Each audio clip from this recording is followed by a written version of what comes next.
Kolikot. Sugamalle. I don't want claps. I hope you're all fine.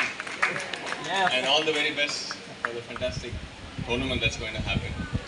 So, firstly, I'd like to thank people in the dais here to have me over, for having given me this opportunity to meet all the enthusiastic, energetic young talents from all over from Kerala, and the whole ecosystem around them, the parents, the coaches, umpires, chief referees, all of them coming together to promote the sports that I love to play. So, as in my biodata, it was said that I started the sport at a very young age of 4. My father and uncle were my coaches. They were coaching even before I was born, so it was quite easy for me to get into the sport of table tennis. And I started playing the sports since that early age. And by the age of 8, 9, I remember days when I used to wake my dad up and ask him to take me to practice. So generally it's the opposite. I can see that with my son. I have to wake him up for school. Please get up, let's go to school. But it was the other way around. The interest that I had in the sport would not let me sleep, and also would not let my dad sleep. So that was the kind of interest that I had. But still, it took me a while to get to a level where I started playing for India. So as a kid, as in the junior categories, sub-junior categories, cadets, I was good in the states, but never played for India. But the goal was there. I wanted to play for India at one point in time.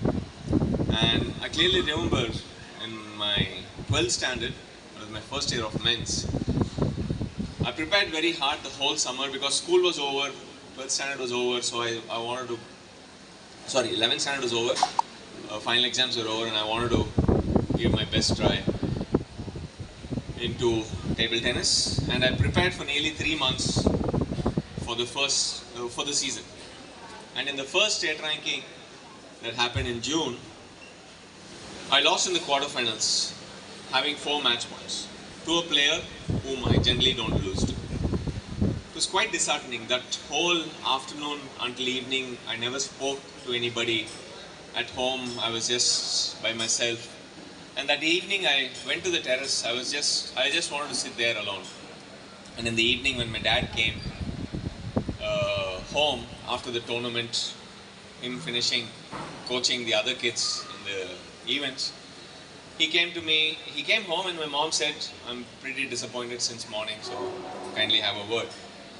So my dad, he came up to the terrace and he put his hand on my shoulder and said, "I do understand that you worked very hard, but maybe it's not enough.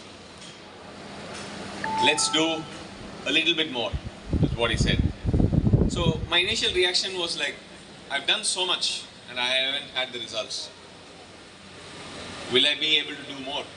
Was my first thought. But then he made me understand that let's try, let's give it a try and see what happens. So every morning until then, I would go at 6 to practice, come back by 7:30 and go to school. School was at 8:30. So until 7:30 I would practice, rush back home and get ready and go to school. So at that point in time he said, instead of going at 6 o'clock, let's go at 5:30. So the next morning onwards, I started going at 5:30. For another week time, I went every day at 5:30 practice, and the next weekend was a second state ranking tournament. In the second state ranking tournament, I went on to win the state ranking tournament. I won that state ranking tournament. And that night again, after winning the second state ranking, that night again, my dad asked, "Okay, do we go at 5:30 or do we go at 6 o'clock?" He gave me the option. I said, let's continue to go at 5:30. We continue to go at 5:30. I go on to win the 3rd state ranking, the 4th state ranking, 5th, 6th, 7th, and the state championship. So at that point in time, when I lost the first state ranking, I felt like everything was gone down the drain. All that I had worked was not in the right direction. And with every win, I got more and more confident. And the year after that, I slowly started aiming at the national level. So again, as Srinivana was saying, the work ethics was taught by my father and uncle. And I'm really happy, not just myself, but everybody from the club, from the academy, had that work ethics. Some of us became champions, some might not have become champions, but they are champions in whatever field they are doing, because sport is a way of life. The things we learn in sport, it helps us in our daily life. Sport keeps us physically fit and mentally very healthy, and of course elite sport, top level sport, where you want to achieve, where you want to compete and achieve very well. It's both injurious to body and to mind, because you're physically pushing your limits. Mentally, every loss hits you very, very hard. But if not competitive sport, if you're playing sport as a way of life, if you take sport as a way of life, it helps you stay healthy, both physically and mentally, and that is something which in today's world all of us are trying to have goals, are trying to achieve in our daily life. So to the youngsters, I would finish saying that aim for the sky, because aim big, aim beyond what you can achieve, because only then will you be able to push yourselves beyond your physical and mental capabilities. So don't aim small, and once you achieve, don't stop there. Aim big and continue to work ahead. And for people who are all here, I would like to say sport is a wonderful field to be in. It teaches us a lot of stuff. The most important thing, it teaches us how to be competitive, and at the same time how to play it fair.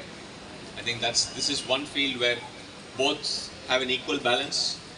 And once again, thank you one and all in Calicut, in Kerala, to have me here, and all the very best to all the players who are playing this tournament, and do well. Thank you.